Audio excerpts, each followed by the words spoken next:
ওরে সাবিনা, ওরে মেকআপ বুতরি যাত্রা দলের সর্দারনি তো গো কি হইব রে? হে হে হে, হ্যাঁ কি হইব কত? এই যে কিরিম আপারে যেরকম নাকানি চুবানি দিছে একাই 100 নামের সংগঠনটা, এই যে তারা যে ওই করছে, যে কি বলে দরখাস্ত করছে শিশু মন্ত্রণালয়ে, তো ওইখানে দরখাস্তের মধ্যে উল্লেখ করে দিছে যে শিশুদেরকে নিয়ে ভিডিও করা বন্ধ করতে হবে। এখন তোরা কি করবি? দুদিন পর পর যে তোকে পোলা পাই লাইন না ক্যামেরার সামনে নাচাস গাওয়াজ, বিশেষ করে মরিয়ম ডারে, মানে পারলে ওরা মরিয়মরে রাস্তায় প্লেট দিয়া ভিক্ষা করতে পাঠা দেয়, যেহেতু সুন্দর মুন্দর আছে অগমত, তো আর গুমার কাছে হারা নাম, আর চেহারার ফেস কাটিংও ভালো মাশাল্লাহ, তারপরে মুখের কাটিংও ভালো, ওগমত ওই থবরান্না মার্কা ব্যাটকেন্না মার্কা না যেটি দেখলে বমি আহে। হ্যাঁ, তো সেইডারে পারলে ওরা রাস্তায় নামাই দেয় ভিক্ষা করার জন্য। এখন যেই যে টিকটকে যে নাচাস, ওই মাইয়াডারে স্কুল টিস্কুল বন্ধ কইরা সব জায়গা থেকে মাইয়াডারে সরাই রাইখা দূরে রাইখা পড়াশোনা এভরিথিং ভালো মানুষগুলো লগে যাতে চলাচল না করে হেডার লেগা তোরা দূরে দূরে যে রাহস। এই যে দরখাস্তটা করছে মন্ত্রণালয়ে, শিশু মন্ত্রণালয়ে যে দরখাস্তটা করছে, এইটা যদি একবার ইয়েস হয়ে যায়, তাইলে তোরা কি করবি চিন্তা করে রাখ সাবিনা। আর গিয়ে মেকআপ বুতরি যাত্রা দলের সর্দার নিব কিন্নিরা, তোরা আবার তোকে মায়ে ঘরে তলা ব্যবসাতে নামাই দিস লাগে করিম ব্যাপারী রেও। ওই যে সাবিনার মায় সাবিনা রে ওই যে কিস্তিওয়ালার খাটে উঠাই দিছিল কিস্তি মৌকুব করার জন্য, যাতে সপ্তাহে কিস্তি না দিতে হয়। তো এখন আবার করিস তোরা মা মাইয়া সুদ্দা নাইমা যাস, কারণ তোকে পোলাপান রে তো যদি মনে করতে একবার বন্ধ করে দিতে কয় যে বাচ্চাদেরকে নিয়ে কোনো প্রকার ভিডিওস করা যাবে না, তাহলে তো মনে কর তোকে পেটের মধ্যে লাথি পারবে রে, তোর বাপে কি করব রে? ওরে সাবিনা তোর কি হইব রে? তোর হিজলা মার্কা জামাই তোর লাথি মেরে ভাগিয়ে দেবে রে। ওরে সাবিনা তোর কি হবে রে বুটকির বাচ্চা? আজকে এই বিষয়টা নিয়ে কথা কইতাম, এর মধ্যে গিয়া একটা কমেন্ট আসছে, আসসালামু আলাইকুম, যে যেখান থেকে ভিডিওটা দেখবেন একটা করে অবশ্যই লাইক দিয়ে দিবেন, আর চ্যানেলটাকে অবশ্যই সাবস্ক্রাইব করে দিবেন। আর হ্যাঁ শুনেন, আপনাদের জন্য কিন্তু একটা ধামাকাদার ভিডিও রেডি হচ্ছে গসিপ কুইন বিডিতে, আমি ওইটা আপলোড করব, ঠিক আছে? অনেকের মনে প্রশ্ন থাকে যে আপু ফুটেজ দেন, তারপর আবার ফুটেজ থাকে না কেন? ভিডিও থাকে বাট ফুটেজ থাকে না, ফুটেজ বেশিক্ষণ রাখা যায় না, কারণ আপনারা জানেন যে এরা কীরকম ধরনের শগুন। হ্যাঁ, তো যেই কারণে ফুটেজগুলো আমার পাল্টায় দিতে হয়। ইনশাল্লাহ ইন ফিউচারে যদি ভালো কোনো কিছু একটা হয়, তাহলে হয়তো আমি ফুটেজগুলো রাখতে পারবো, নাহলে রাখতে পারবো না। আর ফুটেজগুলো তো দেওয়া মেন কথা না, আপনাদের হচ্ছে গিয়ে দেখা জিনিসটা হইতেছে মেন। হ্যাঁ, আপনাদেরকে আমি তো দেখাইতে পারতেছি, এটাই তো বড় কথা। ওই ফুটেজ যে সারা সময় থাকবে তেমন না, আর আরেকজনের ভিডিও আরেকজনের চ্যানেলে থাকলে এটা যে কোনো সময় যে কোনো ডাইনিরা গিয়া মানে ভায়োলেশন ক্রিয়েট করতে পারে বা স্ট্রাইক দিতে পারে, বুঝছেন না? তো যেই কারণে আমি ওই ফুটেজগুলো আসলে আস্তে আস্তে পরে কাইটা দিই। ওইটা কেমনে কাটে বা কীভাবে কাটে ওইটা হচ্ছে গিয়ে আলাদা বিষয়, ওইটা নিয়ে ইউটিউবে হাজার টিউটোরিয়াল আছে, ওইটা ম্যাটার করে না, ঠিক আছে? ম্যাটার করতেছে যে আপনারা আমার কাছে ফুটেজ চান, যে ফুটেজটা কোথায় গেল? ফুটেজ তো দিছিলাম, তো ফুটেজ তো নাই। আসলে ফুটেজ রাখা যায় না, 3 দিন রাখি এটাই বেশি, 3-4 দিন রাখি বা 5 দিন রাখি এটাই বেশি, ঠিক আছে? নাহলে কোন দিক দিয়ে কি খায়া দেয় মাইরা দেয় সেটা বলা যায় না। হ্যাঁ, তো আপনারা ওই চ্যানেলে চোখ রাখবেন, আমি কখন কি ভিডিও দিই এটা আসলে বলা যায় না। আমার এখন মনে চাইতেছে আমি এই চ্যানেলে 5টা ভিডিও দিতেছি, আমার ওই চ্যানেলে 2টা ভিডিও দিতেছি, আমার এখন মনে চাইতেছে না, আমি করতেছি না, আমি কোনো কিছুই করি না। আর আমার যখন মন টন খারাপ থাকে, মানে খারাপ থাকে বা থাকে, তখনকে গিয়ে আমার মানে খাওয়া তো দূরের কথা, কারোর সাথে কথা কইতে ইচ্ছা করে না। মানে আমার এইরকম, আমি এই হাসি এই আমি আমার মতোই। আচ্ছা যাই হোক, এখন যে কথাগুলোতে আসি, হঠাৎ করে শারমিন ডক্টরের কাছে গেছে, তারপরে গিয়া বেল্লালও ভিডিও দিল যে বোনে ডক্টর থেকে আসা কি খুশি দিল। দেখেন এদের থাম্বনেলগুলো যদি আপনারা দেখেন তাহলে মনে করবেন কি যে এমা কি না কি জানি হইতাছে। দেখেন বেল্লালে যেরকমভাবে টাইটেলটা দিছে বা থাম্বনেলটা দিছে, সেইখানে বেল্লাল যে ক্যাপশনটা দিছে সেটার মধ্যে বেলাল বুঝাইতে চাইছে যে হসপিটাল থেকে আইসাই ওর বইনে বাচ্চা হওয়ার খবরটা দিছে। হ্যাঁ, অথচ ওর বইনে নিজে কইছে যে বাচ্চা হয় না দেখা ওর আগের সংসারটা ও করতে পারে নাই।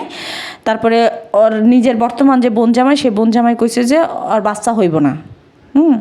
আটখুইরা ওর বইনে আটখুইরা বাচ্চা কাচ্চা কিচ্ছু হইব না। তাহলে হঠাৎ করে বেলাল যখন এই সমস্ত ক্যাপশনগুলো দেয় তাহলে বোঝা যায় না যে বাচ্চা হচ্ছে বা বাচ্চা হবে, এরকম ধরনের কোনো কিছু খুশির খবর এটা দিছে। আদতেও কি তাই? আচ্ছা, তো তার আগে আপনাদেরকে বলি, আজকে একটু রাজমিস্ত্রির ভাস্তি সম্পর্কে কিছু কথা বলবো, ঠিক আছে? এইটা কেউ কোনো কিছু মনে করেন না, কে কি বলছে না বলছে এটাও আমার কাছে কেউ জিজ্ঞেস করেন না, আমি কোত্থেকে পাইছি সেটাও আপনারা জিজ্ঞেস করেন না। আমি আপনাদেরকে ভাত রান্না করে দিছি, আপনারা জাস্ট আপনাদের মতো করে মাইখা খাবেন। এখন যদি বলেন যে আপু ভাত মাইখা দিছো, আমাদেরকে খাওয়াইয়া দাও প্লাস গিলাইয়াও দাও, এটা তো সম্ভব না, বুঝছেন না? তো ওই যে যারা বিচক্ষণ মানুষ আছেন তারা একটু হইলে ব্যাপারটা আমার এখান থেকে জানতে পারবেন। তো আচ্ছা, প্রথমে আমি শারমিনের কথা বলি, শারমিনের টেস্টের কথাটা বলি। সেটা হচ্ছে কি যে দেখেন, আমরা যদি প্রাইভেট কোনো ক্লিনিকে যে ডাক্তার দেখাই, আমরা প্রাইভেটে কেন দেখাই? যাতে করে সময় বাইচা যায়, তারপরে ইমার্জেন্সি ডাক্তার দেখানো যায়, তাই না? আর সরকারিতে কেন যায়? যাদের একটু সরকারি চিকিৎসা যে খারাপ তেমন না, সরকারি প্রাইমারি স্কুলের পড়াশোনা যে খারাপ তেমনটাও না কিন্তু। হ্যাঁ, সরকারি জিনিস ভালো। সরকারি যে ওই যে ওষুধ দেয়, ওই গ্রামের বাড়িতে যে ওষুধগুলো দেয়, যে ক্লিনিক বানায় যে ওষুধগুলো দেয়, সেগুলোও কিন্তু ভালো। অনেকে মনে করে কি দাম দেখায় খায় না, কিন্তু সেইখানের ওষুধপত্র বা ওইখানের ভালো। তারপর সরকারি জিনিস বলতে ভালো, হয়তো কি দেরি হয়, সরকারি কাজ তো বুঝে না। আর সচেতন মানুষ, আমাদের বাংলাদেশের 18 কোটি মানুষ তো আর সচেতন না, তাই না? তো সেইখানে গিয়া এখন একজন মানুষ সচেতন হইলো, আরেকজন মানুষ অসচেতন, সেখানে তো হবে না। সবারই সচেতন থাকতে হবে, সবাইকে সব জিনিস নিয়ে কাজ করতে হবে। তো এখন বলি, শারমিন যেই টেস্টটাতে গেছে, টেস্টটাতে যাওয়ার আগে তারা গেছিলো পিজিতে। তো পিজিতে কারা যায়? সরকারিভাবে দেখাইতে গেছে, পিজিতে গেছে, ঠিক আছে। পিজির আছে, কক্ষ আছে, এখান থেকে সেখানে দৌড়াদৌড়ি করতে হয়, এটা করতে হয়, সেটা করতে হয়। ভাই, আমার বুঝতে হবে যে আমি পিজিতে গেছি কেন? আমার খরচ বাঁচানোর জন্য গেছি, প্লাস আমার এখান থেকে কিছু আমি তথ্য জানার জন্য গেছি, আর টেস্টের রিপোর্ট জানাইতে গেছি। একটা দেখেন, প্রাইভেটে যদি কোনো টেস্ট বা কোনো রিপোর্ট দেখাইতে যায়, তাহলে তাদেরকে রিপোর্ট দেখানো হয়তো যদি 500 করে, আর রোগী দেখার করে 1000, ভিজিট করে 1000। তো সেরকমভাবে তারা দেখাইতে যায় না, তারা পিজিতে দেখাইতে গেছে। এখন রাজমিস্ত্রি যে বলতেছে যে একটা টেস্টের দেখাইতে গেছি, বলতেছে যে এইখান থেকে সেইখান থেকে ওইখান থেকে ওইখান থেকে 6 তলায় যাইতে হবে, 3 তলায় যাইতে হবে, নিচতলায় যাইতে হবে, এরকম বলে ওরে করছে। তোমার এটা বুঝতে হবে যে তুমি সরকারিতে গেছো। হ্যাঁ, তুমি মিয়া মানে কী কমু ফুটানি মারাও, বল হয়ে যাও সরকারি হসপিটালে, তাহলে তোমারে কি মানুষে বিরিয়ানি রাইন্দা খাওয়াইবো? তুমি খুদের চাইল কিনছো? হ্যাঁ, খুদের চাইল কিনছো, খুদ কিনছো টাকা দিয়া, 20 টাকা দিয়ে খুদ কিনছো। এখন যদি তুমি 20 টাকা দিয়ে পোলার চাল চাও, তাহলে কি হবে? তো তোমার এই অবস্থা, ওই 6 তলা 9 তলা ওই ঢাকা বিশ্ববিদ্যালয়ের রেজিস্টার ভবনে যাইও কোনো কাগজপত্র ঠিক করার জন্য। ওখানে যাওয়ার তো মনে করো যে কিঞ্চিত পরিমাণের যোগ্যতা তোমাকে হয় নাই, কেউই যাইতে পারবা না, বা কোন কক্ষে যা কী কইতে হবে এটাও তো জানো না। ঢাকা বিশ্ববিদ্যালয়ের রেজিস্টার ভবনে যাইও একটা কাগজ ঠিক করার জন্য, একটা সংশোধন করার জন্য যাইও, যে ওই আমার কাগজে এরকম নাম ভুল আসছে, যেমন সার্টিফিকেটে বাপ মার নাম ভুল আসলে কিন্তু গিয়া ওই রেজিস্টার ভবনে গিয়া ঠিক করে আনতে হয়। তারপরে গিয়া মাইগ্রেশন পেপার আনতে গেলেও কিন্তু ওই ইয়াতেই যাইতে হয়, ঢাকা বিশ্ববিদ্যালয়ের রেজিস্টার ভবনেই যাইতে হয়। এগুলো তোমরা জানবা কেমনি? এগুলো তোমরা কীভাবে জানবা? তোমরা তো মূর্খ, তোমরা তো অশিক্ষিত। তোমরা সার্টিফিকেট কইতে পারো না ঠিকমতো, তোমরা কিচেন কইতে পারো না ঠিকমতো, তোমরা ইন্ডাকশন কইতে পারো না ঠিকমতো, তোমাকে রিক্সা পর্যন্ত তোমরা উচ্চারণ করতে পারো না। তোমরা আবার রেজিস্টার ভবনে যায় এই সংশোধন করতে যাবা কি? তো ওই যে রেজিস্টার ভবনে গিয়া যখন সংশোধনের জন্য যাওয়া হয়, তখন বলে কি অমুক কক্ষে যান, ওই সুমুক কক্ষে যান, ওইখানে যান। যা আপনি জিজ্ঞেস করবেন, একজনের যদি একটা কথা 2বার জিজ্ঞেস করেন তাহলে চেতা যায়। আরও সেখানে গিয়ে দেখা গেছে যে বড় বড় সিনিয়র ভাইরা থাকে, তো ওনাদের পার্ট থাকে একদম আলাদা। হ্যাঁ, ওনাদের একটা কথা একবারই বলতে হয়। একটা কাজের জন্য যাবেন আপনি, ধরেন যে 10টার দিকে 12টার দিকে, সেখানে আপনারা ঘুরাইতে 3টা বাজবে। মাঝখানে যদি মনে করেন যে লাঞ্চের আগে যদি কাজ করতে পারেন তাহলে আপনার ভাগ্য ভালো, যদি লাঞ্চের আগে কাজ না করতে পারেন তাহলে হেরা লাঞ্চ খাইব 3টা পর্যন্ত বইয়া, ওইখানে বসে থেকে 5টার দিকে তো তাদের অফিস বন্ধই হয়ে যায়, বুঝছো? তো ওই রেজিস্ট্রার ভবনে গেলে কাগজপত্র ঠিক করতে গেলে, মাইগ্রেশন পেপার উঠাইতে গেলে পুটকির ছাল উঠটা জায়গা, আর সেইখানে তোমরা গেছো সরকারিতে, বুঝতে হবে বস। ঠিক আছে, এগুলো নিয়ে ওই ভক্কর চক্কর এসি কিনছো দেখে বড়লোক হয়ে গেছো, ইয়া কিনছো দেখে বড়লোক হয়ে গেছো, জমিদার হয়ে গেছো, এমন না। তো বউরে নিয়ে যেহেতু গেছো, বাচ্চা হওয়ানোর জন্যই তো গেছো, বাচ্চার জন্য প্রস্তুতি নেওয়ার জন্যই তো গেছো, যে বাচ্চা হবে, ওষুধ খাওয়াবে, তারপরে বাচ্চা হবে। বউরে নিয়ে প্রাইভেটে যাও, জমিদারি না আমার দেখমনি কত হেডম, প্রাইভেট থেকে বউরে চিকিৎসা করাও।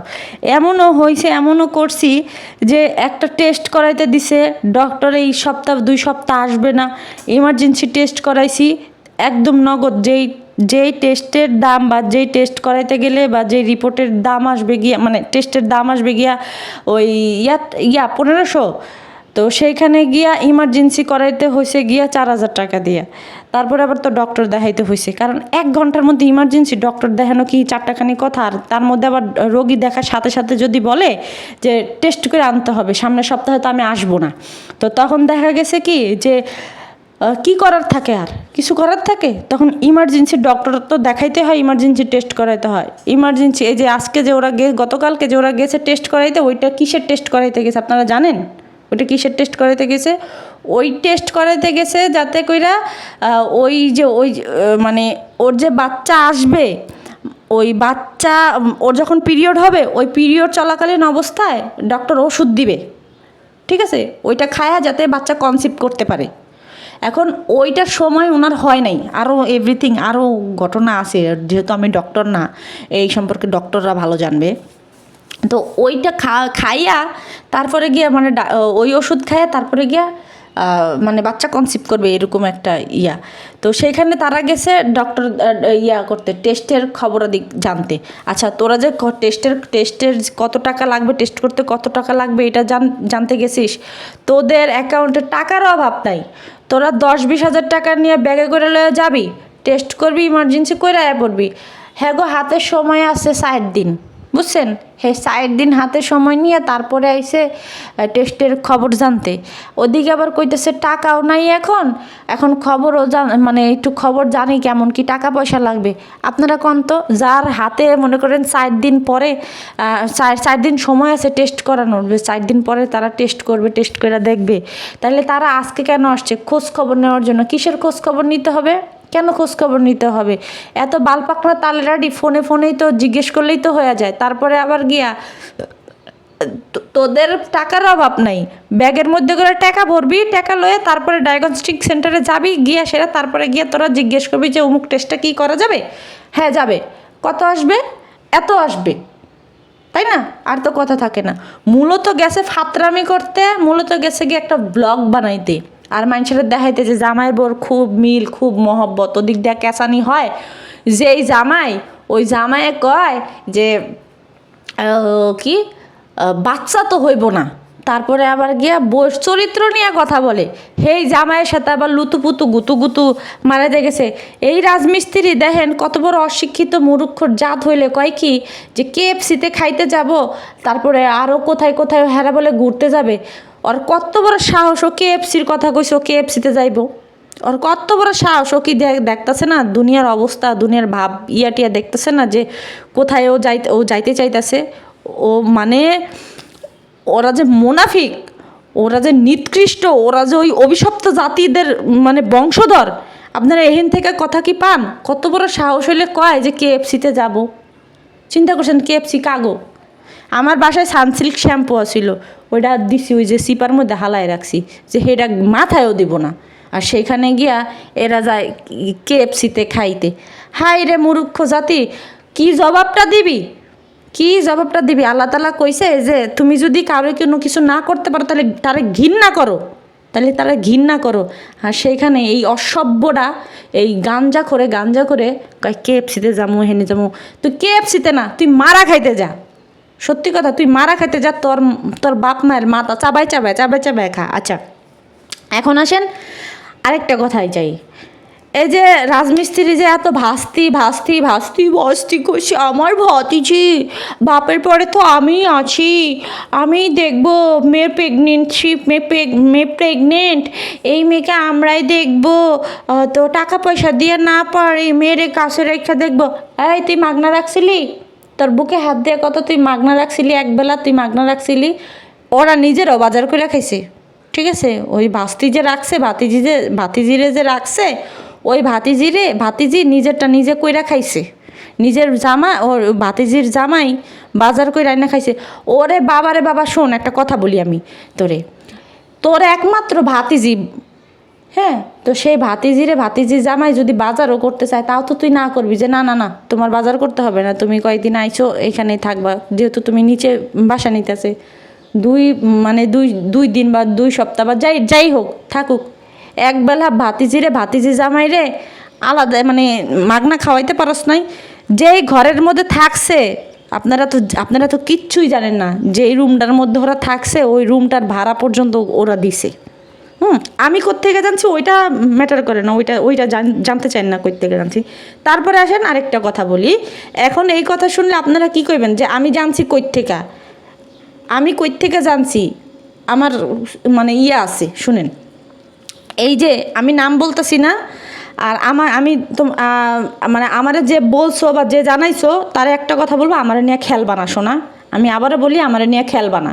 আমি কিন্তু বুঝি, কিন্তু ওই কমেন্ট কইরা তারপরে যে ডিলেট করে দাও, এটা আমার একদমই পছন্দ না।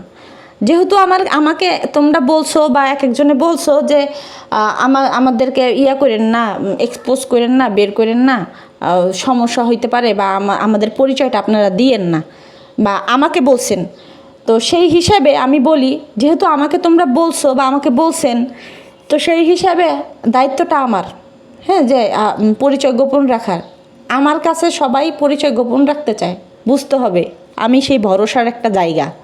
আমি এখন পর্যন্ত অনেক মানুষের পরিচয় রিভিল করি নাই, যারা কিনা আমাকে ফেসবুকে এইখানে সেইখানে তথ্যপত্র দিয়া হেল্প করে, সহযোগিতা করে।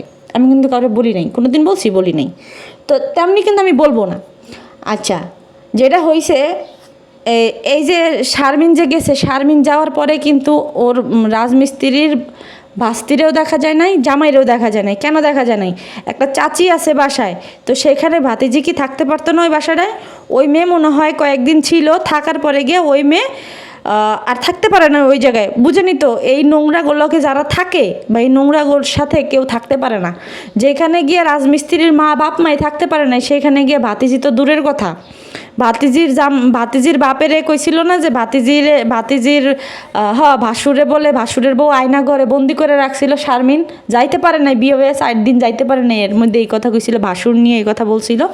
তো সেইখানে আর সেই ভাসুরের মেয়ে গিয়ে থাকবে ওর বাসায়, আরও সেটা অ্যালাউ করবে? আপনারা কি মানেন? তো যাই হোক, দেখায় নাই, মেয়েটারে দেখায় নাই। মেয়েটা কয়েকদিন ছিল, জামাই টুমাই নিয়ে কয়েকদিন ছিল। তো বাসা শিফট করার 2 দিন না কয়দিন আগে জানি ওরা মনে হয় গ্রামে চলে গেছে। আমি যতটুকু আর কি খবর পাইছি বা আমি যতটুকু দেখছি যে গ্রামে গেছে। এখন স্বাভাবিকভাবে একটা জিনিস দেখেন, যেহেতু আমার ভাতিজি নাই বা ভাতিজি জামাই নাই বা ওরা নাই, তো সেই ক্ষেত্রে ওদের জিনিসপত্রগুলো কই রাখবো? যেখানে আছে সেখানেই থাকবে, তাই না? ওইখান থেকে তো আর আমি আলাদা করব না। তো ওদেরকে ডাকবো বা কিছু, আমার একটা জিনিস আনছি বা আমার ঘরের একটা ফার্নিচার বা যে কোনো জিনিসই আনছি না কেন, ওইটা আমি সাইডে রেখে দিব, সব কিছু সাইডে রেখা, যেমনি করে রাখা যায় রাখবো, তাই না? একটা ঘরের মধ্যে ধরেন রাখলাম, ওরা যেহেতু নাই, ওরা তো আয়সা বাসা পাল্টাবেই বা ওদের জিনিসপত্র তো নিয়েই যাবে। এই রাজমিস্ত্রি কি করছে জানেন? এই রাজমিস্ত্রি গিয়ে ওই ভাতিজির যে সংসারের জিনিসপত্র, সেটা আরেকজনের বাসায় রেখে আসছে, যেখানে ওরা নাই, যেখানে ওরা উপস্থিত নাই, সেখানে আরেকজনের বাসায় গিয়ে ওই জিনিসপত্রগুলো রাইখা আসছে। যে সেটা হাস্যকর না যে আমার ভাতিজির জিনিসপত্র আমার ঘরে রাখছে বা আমার ঘরে আছে, সেই জিনিসপত্রগুলো ওরা নাই, ওদের অনুপস্থিতিতে আমি কিভাবে গিয়ে আরেকজনের বাসায় বা আরেকজনের ঘরে রাইখা আসি?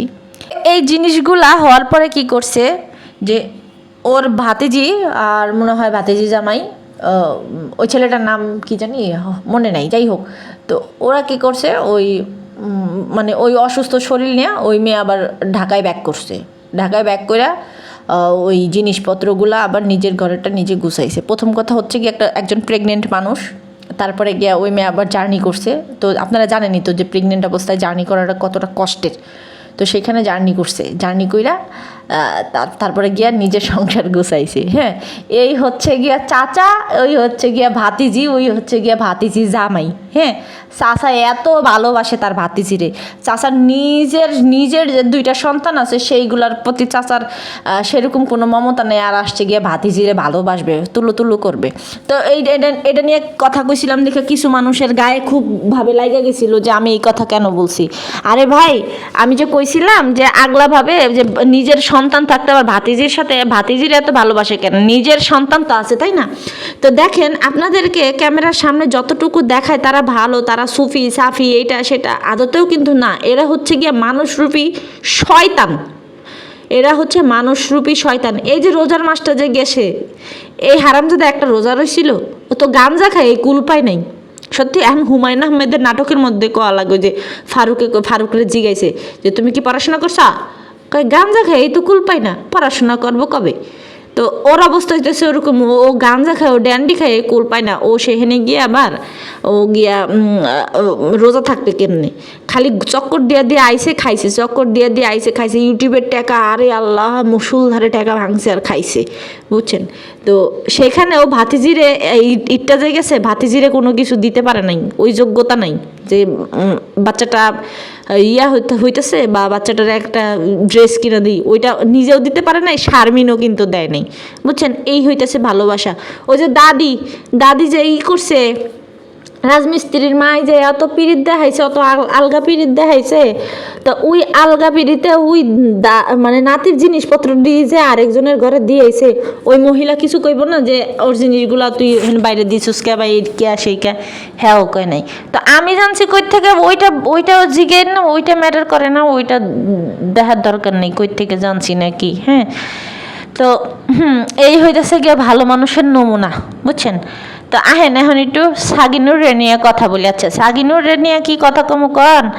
সাগিনুরে নিয়ে যত কথা কম ততই কম হবে। এই যে কিরিম আপার যে অবস্থাটা হয়েছে এখন, কিরিম আপারে কিন্তু অনেকে না করছে যে বাচ্চাটারে নিয়ে ইয়া করেন না, এটা করেন না, সেটা করেন না। বাচ্চাটার উপরে কি মানে কীরকম ধরনের একজন মা হইয়া যে অমায়িক নির্যাতন করছে, সেটা কিন্তু আপনারা সবাই কম বেশি একটু দেখছি। হ্যাঁ, তো সেইখানে কিরিম ব্যাপারে অনেক ওয়ার্নিং দেওয়ার পরেও কিন্তু ও থামে নাই। ইভেন কিছুদিন আগে একটা লাইভ করছে, যে লাইভ মানে এই যে 2-3 দিন আগে একটা লাইভ করছে, সেখানে আরও হুমকি দামকি দিয়েছে, ওরা নিয়ে কেউ কোনো কিছু কইলে এটা করবে, সেটা করবে, হ্যান করবে, ত্যান করবে। তো এইটা নিয়ে ওই ভিডিওগুলো কিন্তু এখন পর্যন্ত ফেসবুকে আছে। তো এটা নিয়ে গিয়া ওই যে সংস্থা বা ওই একা 100 নামের যে সংস্থাটা, সেই সংস্থার সাথে কথা বইলা ইয়া করছে। তো তারা আবার ওই ইয়াতে করছে, মন্ত্রণালয়ে পাঠাইছে, নথি না যে দরখাস্ত করছে, সেখানে আবার ওই পরিদর্শক ব্যাপারটা আমলে নিছে। এখন দেখছেন কিরিম আবার কি অবস্থা হয়েছে, এখন দেখছেন? এখন খালি মাপ চায় বেড়াইতেছে, এখন খালি ইয়া করতেছে, হ্যান করতেছে, মাফ করে দেন। না, ওরে বহুতবার মাফ করা হয়েছে, ও তারপরেও শুধরায় নাই, ও এখনও কইতেছে যে আমার মাফ করে দেন, আমি আর বাচ্চাগুলো নিয়ে ভিডিও করবো না, অমন ভিডিও করবো না। ওইরকম ভিডিও করবে না, কিন্তু বাচ্চাদেরকে নিয়ে ভিডিও করার ইচ্ছা ওর আছে, এরকম ধরনের অনেকবার করছে। এখন আমার মনে হয় যে ওরে মাফ না করাটাই ভালো, ওরে জেলে দেওয়া দরকার। কারণ শিশু নির্যাতন বলতে একটা আইন আছে, সে আইনে ওরে যা করা দরকার হয় তাই করবে। এটা যদি বাইরের কোনো কান্ট্রি হইতো তাহলে তো ওরে তো নগদ ধরে লয়ে যেত। আচ্ছা, এইরকমভাবে যদি কোনো মানুষ সচেতন হইতো আজকে, তাহলে হয়তো যদি কোনো মানুষ মনে করেন এরকমভাবে কেউ এই যে এই ব্যাপারীওয়ালা কটকরিওয়ালা পরিবারের নিয়া বা এর বিপক্ষে গিয়া কোনো একটা কাজ করতো, তাহলে হয়তো কি এই সমস্ত নোংরারা ওদের বাচ্চাদেরকে প্রোডাক্ট বানাইতে পারতো না, ওদের বাচ্চাদের একটা সুন্দর ভবিষ্যৎ হইতো। এখন আমাদের মধ্যে থেকে কে করবে বলেন? প্রথম কথা হচ্ছে কি, আমি করতাম, আমি একজন মহিলা মানুষ, আমি তো চাইলে, একটা পুরুষ মানুষ যা পারে একটা মহিলা মানুষ কিন্তু তা পারে না। একটা মহিলা মানুষ কিন্তু এত কিছু জ্যার জবর পেস্ট বুঝে না, একটা পুরুষ মানুষ যেরকম বুঝে। এখন অনেক সচেতন মানুষ আছে যারা কিনা এসে বলে হ্যাঁ আপনারা রোস্টিং করে কি বালটা ফালাইছেন, এখন পর্যন্ত তাদেরকে দমাইতে পারেন নাই। তো ওই সকল মানুষদেরকে বলবো যে আমরা রোস্টিং করে কোনো ভালো ফালাইতে পারি নাই, তো আপনারা একটা কাজ করেন প্লিজ, আপনারা এই 100 সংস্থার সাথে আবার একটু যোগাযোগ করেন, যোগাযোগ কইরা তারপরে গিয়ে এই নোংরাদের মানে এই নোংরাদের কথা তুলে ধরেন যে এরা বাচ্চাদেরকে দিয়ে এইটা করায় সেটা করায় হ্যান করায় ত্যান করায়, বা এই বাচ্চাদেরকে নিয়ে এদের বাবার কাছে যাইতে দিচ্ছে না বা এদের পরিবারের কাছে যাইতে দিচ্ছে না, এদের এক প্রকার জিম্মি করে রাখছে, হ্যান রাখছে ত্যান রাখছে। মানে আপনারা যা জানেন, কারণ আপনারা তো সেই শুরু থেকে আছেন, তাই না? তো আপনারা বিশেষ করে আমার থেকে ভালো জানবেন। তো আপনাদেরকে বলি আপনারা গিয়ে একটু ওনাদের সাথে যোগাযোগ করেন, কইরা দেখেন আপনারা কোনো শিখতে পারেন কিনা, মানে কোনো হাত পা শিখতে পারেন কিনা, ওইটা একটু আপনারা একটু চেক করেন। যদি করতে পারেন তাহলে অ্যাপ্রিসিয়েট আছে, আপনাদের জন্য আপনাদেরকে সেলুট দিব, সমস্যা নেই, ধন্যবাদ দিব, বড় বড় একটা ধন্যবাদ দিব। কিন্তু আপনাদেরকে যে ফ্রি মাপার মতো করে একজনের তো দাঁড়াইতেই হবে, শক্ত হয়ে দাঁড়াইতেই হবে, তাই না? তো আপনারা বাড়ান। আচ্ছা, এখন বলি সাবিনার কথা। তো সাবিনা, এই যে তুই যে বাচ্চাদেরকে নিয়ে এরকম প্রোডাক্ট বানাইছস, তোরা যেরকম প্রোডাক্ট বানাইছস, তো এখন যদি মনে কর কোনো রকমভাবে এই যে এই মন্ত্রণালয় থেকে ওই দরখাস্তটা অ্যাকসেপ্ট করে, বা ওই পরিদর্শক মহোদয় যদি ওই জিনিসটা অ্যাকসেপ্ট করে, তাহলে তোর কী অবস্থা রইবে তোরা চিন্তা করছস? তোরা তো বাচ্চা করে নিয়ে আর এটা নিয়ে কোনো ভিডিও বানাইতে পারবি না, খাইতেও পারবি না, লইতেও পারবি না, চড়তেও পারবি না। এই যে তানজিলা যে একটা হাওয়াইতে আছে, এই হাওয়ানোর পেট লয়ে এই যে ব্যবসা শুরু করছে, হওয়ানোর পরে যে ব্যবসাটা করবে, তো এটি তো বন্ধ হয়ে যাবে। তখন তারা কি করবি কত? তো ধুতরা মাথা দুর্গন্ধযুক্ত কালা জিনিসটা ওই জিনিসটার মধ্যে কোনো বেড়ায় যায় ঢুকবে না। তো তোরা কি করবি কর? তোকে কি করার আছে? ওই তোকে আবার ওই যে তোর বাপের মতো বাপ মার মতো ট্র্যাপে ফেলানোর করতে হবে, পুরা ওই যে কিস্তি আলারে যেরকম ট্র্যাপে ফেলাইছিলি সেরকম ট্র্যাপে ফেলাইতে হবে, নাহলে তো উপায় নাই তোকে কোনো উপায় নাই। যে তোকে মাইয়া পোলাপানের তো মনে কর যে যদি হয়ে যায়, আল্লাহ কইরা যদি হয়ে যায়, তাহলে চিন্তা করছো একবার তোকে কি অবস্থা হইতে পারে, ধারণা আছে কোনো? এই যে আপনারা দেখেন এত সুন্দর জায়গায়, মানে এত সুন্দর একটা বাচ্চা, হ্যাঁ, তারপরে আবার সাবিনা কিন্তু ধরেন যে স্কুলের পাশেই থাকে, ওটা একটা সুন্দর একটা প্লেস বলা চলে, কারণ স্কুলের পাশে থাকে বা স্কুলের আশেপাশে থাকে, একটা ভালো জায়গা ওইটা। হ্যাঁ, সেইখানে থাইকাও ওই মেয়েটারে স্কুলে পাঠাইতে পারে না, বা ওই আবদিয়ারও এখন পর্যন্ত স্কুলে দিতে পারে নাই। কেন দিতে পারে নাই? কারণ ওরা ভালো কিছু শিখবে, ওরা বাচ্চা, ওদের মাইন্ডে মানে যে কোনো কিছু দেখবে, যে কোনো কিছু দেখা শিখে যাবে। আর স্কুলে খারাপ তো কিছু শিখায় না। আর স্কুলে যারা থাকে বা ম্যাডামরা বা স্যাররা, ওনারা হচ্ছে গিয়ে মানুষ গড়ার কারিগর, ওনারা মানুষ নষ্ট করে না। তো সেইখানে যদি এনারা ভালো কোনো কিছু শিখায়, ভালো কোনো কিছু যদি বলে, তখন দেখা গেছে কি যে এই বাচ্চাদের মাথায় অটোমেটিকলি কিছু না কিছু ভালো জিনিস ঢুকে যাবে, ওরা সহজেই ক্যাচ করে নেবে। তো দেখেন একটা কথা, আমরা মানে আমাদের ছোটবেলায় আমাদের সামনে যদি কেউ কোনো কিছু বলতো, বা আগেই একটা পড়া পড়লে না, দুইবার পড়লে দুইবার লেখলে কিন্তু মুখস্থ হয়ে যেত। কিন্তু এখন না, এত পড়লে পরেও না, বা মনে থাকে না, বা একটা জিনিস টাকা, এখনকার ধরেন যে টাকা কই রাখলাম একটু পরে সেটা ভুলে যাই। আর ওই কম বয়সে থাকতে দেখা গেছে যে ব্রেনটা কিন্তু ভালো একটা কাজ করে। তো তেমনিতে এই বাচ্চাগুলারে যদি মনে করেন যে এই বয়সে কোনো ভালো একটা পরিবেশের সাথে খাপ খাওয়াইতে পারতো, বা কোনো একটা পরিবেশের সাথে মিলতে পারতো, তাহলে গিয়ে ওদের ফিউচারটাও ভালো হইতো, ওরা ভালো কোনো কিছু শিখতো, ওরা অল্পতে ওদের চোখ খুলে যেত।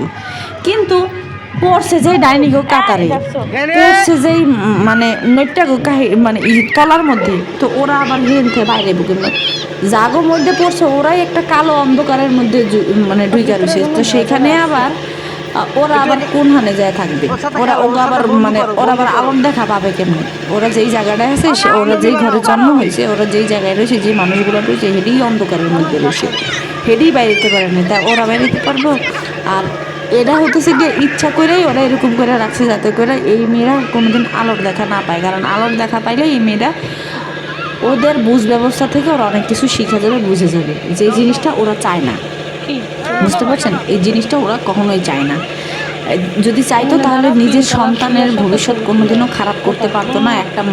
একটা মা হিসেবে যে একটা বাচ্চা হয়েছে, সেই বাচ্চাটারে রাইখা পরকিয়া করি, নোংরামি করি, নষ্টামি করি, এবং নোংরামি নষ্টামি করছি যেই ব্যাটার লগে নোংরামি নষ্টামি করছে, যে ব্যাটার লেগে ঘর ছাড়ছে, সেই ব্যাটার কাছে আবার বিয়া বইতে রাজি হয় নাই, হইতে গেছে আবার আরেক ব্যাটার কাছে। তাই চিন্তা করেন কত বড় নষ্টা দুশ্চরিত্রা হইলে এই কাজগুলো করা সম্ভব। ভাই একটা পুরুষ মানুষের সাথে, অপরিচিত একটা পুরুষ মানুষের সাথে কথা কইতে গেলেও একটা মহিলা মানুষের খারাপ লাগবে, বা একটা মহিলা মানুষ আনইজি ফিল করবে। আর এদের দেখেন তো, এদের কোনো আনইজি ফিল আছে? এদের কোনো কিছু আছে? নাই। এরা খুব সুন্দরভাবে সূক্ষ্মভাবে চলাফেরা করে, যে মনে হয় কি এদের ভাতার লাগে, এদের মার ভাতার লাগে, এদের এক একজনের 14 গোষ্ঠীর ভাতার লাগে। এদের এরকম পরিচয়, এরকম সম্পর্ক এদেরকে, বুঝছেন? তো যাই হোক, আজকের ভিডিওটা একটু পর্যন্তই। সবাই ভালো থাকবেন, আর বেশি বেশি করে আমার চ্যানেলটারে সাবস্ক্রাইব করে দিবেন, লাইক করে দিবেন, অবশ্যই অবশ্যই ভুলবেন না। ভুললে যান কেন আপনারা, আমি তাই বুঝি না। এত কষ্ট করে ভিডিও বানায়ও যদি আপনারা লাইক দিতে ভুলে যান, তখন কেমন লাগে কম তো? আর এখনও কি আপনার ইচ্ছা আসে না? আমার তো ইচ্ছা হয়ে গেছে। তো ভালো থাকবেন।